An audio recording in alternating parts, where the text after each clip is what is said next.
In Luke chapter 19, I'll read from verse 12. He said, therefore, a certain nobleman went into a far country to receive for himself a kingdom and to return. Verse 13, he said, and he called his servant and delivered them 10 pounds and said unto them, occupy till I come. Verse 14 said, but his citizens hated him and sent a message after him saying, we will not have this man rule over us. Now, but the emphasis is that occupy till I come. You will notice that verse 14, the people said, we will not have this man rule over us. Now, it's a parable that Jesus was speaking. Jesus was actually speaking about himself, how that he will go and receive a kingdom for us. The people that will not have him rule over us is the people of the world, is the system of the world. So he told these people, occupy till I come, but there's a certain people that wouldn't want those people to rule, because they don't like this nobleman that have gone to receive a kingdom. If they will not have him rule over them, that means they will not support the people that he gave 10 pounds to work with. So that means it is a possibility that Jesus has given us a commission to rule, to occupy, but the system of the world will not support you, because you are not operating by the system of the world. You are operating by the system of the one that have given you a commission. So the system of the world will not support you. So if you must operate in this system, if you must win in this system, then you have to understand the system of the king that have given you a pounds to trade with. You have to understand the system of the one that have said you should occupy. Are you with me? Mm-hmm. If you must dominate, if you must occupy, there is an understanding you must have. Now, let's go back to Genesis. In Genesis chapter 1 verse 26, God said, let us make man in our image, after our likeness, and let them have dominion. That means you are not just a man, it's a God dimension of you. Now, you see, God said, let us make man in our image, after our likeness. So it is the man that is made in our image and after our likeness that will dominate. So if I must occupy, then I have to understand my God factor, that I'm not just a man, but there's a God dimension in me. Look at this. In Exodus 7, verse 1, God told Moses, he said, see, I have made you a God unto Pharaoh. If Moses must conquer Pharaoh, he have to understand his God dimension. He didn't say, Moses, go. Even though God told him, I will be with you, but he said to him, he said, see, that means come into the understanding that I've made you a God unto Pharaoh. So if you must conquer Pharaoh, you have to come into your God dimension to conquer Pharaoh. So you are not just going to Pharaoh as Moses, you are going to Pharaoh as a God unto Pharaoh. Do you understand? So we are not just operating as men, but as God on the face of the earth. Oh, the Bible was speaking in Psalm 82, in verse 6, he said, ye are God, and all of you are the children of the Most High, but you shall die like men. Notice that he said you shall die like men. So that means it's not negating the fact that you are a man, but don't only operate as a man. There's a God dimension of you. So for you to truly dominate, right, you have to understand your God factor. Luke 18, verse 1, it says, men ought always to pray and not to faint. That means there's a man, but if you continue dominating, you have to give yourself to prayer. Why? Prayer connects you to your divinity, because a man does not have what it takes to what?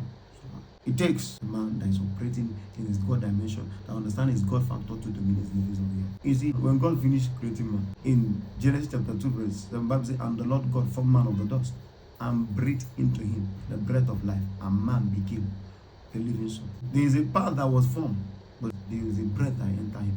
That's the God dimension, the God factor in that man. You see, men can resist your man dimension, but they can't resist your God dimension. Pharaoh cannot resist the God dimension of Moses. Even the apostles, at some point, the people call them gods. See, the gods have come down to us in the likeness of men. This possibility that these people are doing, it's only God that can do it. Is it to the extent that they brought sacrifice and wanted to sacrifice them, and Paul have to say, I know we are men like you. We are not gods the way you think. Even though they understand there's a God dimension in them, but we are men like you. So we have a dual nature. We must dominate. We will not operate by the system of the world and win. We must occupy. We must come into the place where we understand our God factor. Men will challenge you. If you want to defend yourself as a man, they will win you. You can only win when you understand your God factor. You can only triumph when you understand your God factor. So that's number one point. If we must dominate, if we must occupy, the number one factor that we must understand is what? Our God dimension. The another point I want to speak about, having understand your God dimension, you have to understand your area of dominance. Everywhere is not given to you to dominate. Now, it's still in that Genesis chapter 1 verse 26, you understand the Bible saying, and let them have dominion. God have not created any man at that time, but he said, let them have dominion. That means dominion will not happen because, only you dominate the whole world. No more man can dominate the whole earth. So dominion happened because you are taking your own rightful position in the cosmos. Let them have dominion. So it is when all of them find their place that they can now dominate the whole world.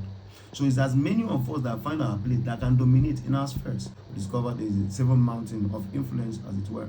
There's a mountain of religion, mountain of family, mountain of education, art and entertainment, media. So you have to understand, it is when everybody take their rightful position in those mountains that they can dominate in their own area. So if you don't know the area, you don't say, I will dominate, I occupy. Which area are you occupying? You understand? So you cannot just occupy anywhere. The word occupation actually came from the word occupy.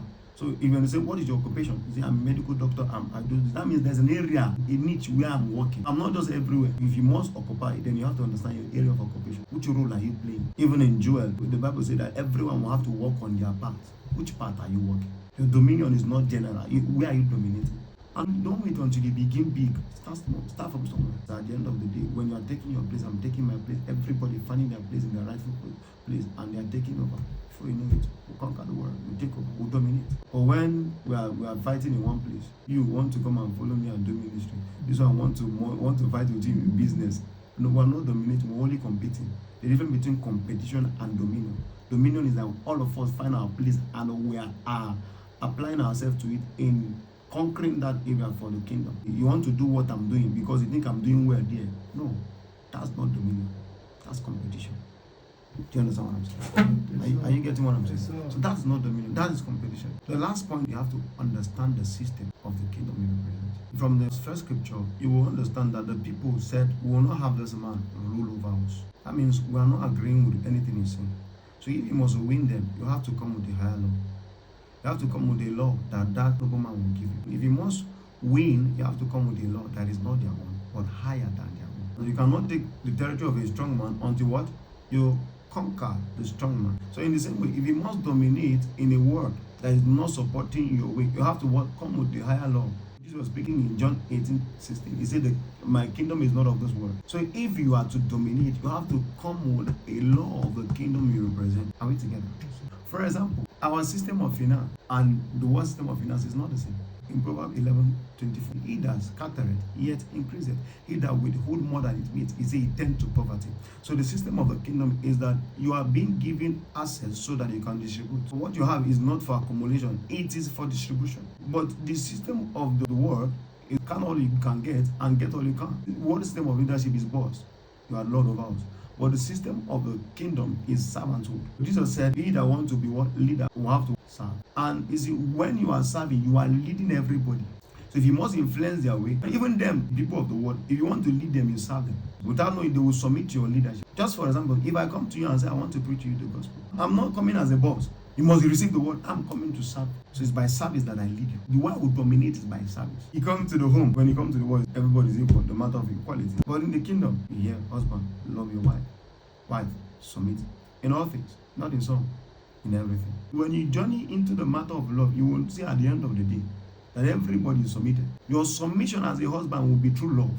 The submission of the wife will be true honor, true respect.